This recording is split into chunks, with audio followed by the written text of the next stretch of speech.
All right, first, I hope everyone had a good weekend. Happy Easter. For those who celebrate, we had a nice weekend, had a good Easter morning today with the family. I wish I had some good news that I could deliver today, but unfortunately, it's all pretty bad as usual. So the first story at the top of antiwar.com today, Israel creates kill zones in the Gaza Strip. So Haaretz, the Israeli newspaper, reported on Sunday that Israel has been creating kill zones in the Gaza Strip in areas where the Israeli military is operating.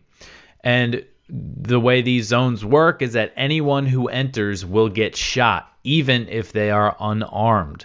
The report said that anyone killed in a designated kill zone is labeled a terrorist, even if they never held a gun in their lives. And it also said that they are often civilians whose only crime was to cross an invisible line drawn by the IDF. One Israeli reservist who was recently in North Gaza said, quote, "The feeling we had was that there weren't really rules of engagement there," end quote. Other sources in the IDF told Haaretz that Israel's claim that 9,000 out of the 32,000 Palestinians killed in Gaza, and we know that 32,000 is a low estimate, but Israel's claiming that they killed 9,000 terrorists, but these IDF sources say that that is not a valid claim.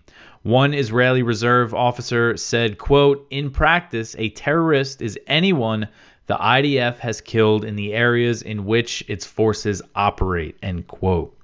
A senior officer in Israel's Southern Command said, quote, "It was astonishing to hear the reports after every operation regarding how many terrorists were killed. You don't need to be a genius to realize that you don't have hundreds or dozens of armed men running through the streets of Khan Yunis or Jabalia fighting the IDF," end quote. So essentially what he's saying is that Hamas, they're not fighting in big groups. It's just a few at a time that they usually engage with. And another reserve officer who spoke with Haaretz said that he was tasked with telling senior IDF officers how many quote-unquote terrorists were killed in operations that his men carried out. And he said, quote, "No one can determine with certainty who is a terrorist and who was hit after entering the combat zone of an IDF force," end quote. So we got a glimpse of what this policy looks like when Al Jazeera published that video of an Israeli drone killing 4 unarmed men. The video shows the men walking in an open area of Khan Yunis when a drone strike hits them. If you remember this really brutal video, so the drone strike 4 men who were walking clearly unarmed. 2 of them were killed instantly, and the other 2 were finished off with a 3rd and 4th drone strike. And the last man, you see him actually trying to limp away, and then he collapses and tries to crawl away as the missile hits him. I mean, it's really brutal stuff. And according to this report from Haaretz, this was one of those so-called kill zones, and a senior IDF officer confirmed to Haaretz that the 4 men were unarmed and that they did not endanger the Israeli forces in the area in which they were walking. So confirmation from Israeli media that was that they were not armed and were not a threat, yet they were taken out like that anyway.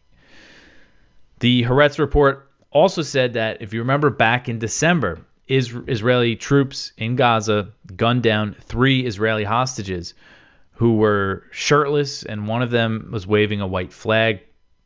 Gunned them down, killed them, even when they were yelling out in Hebrew.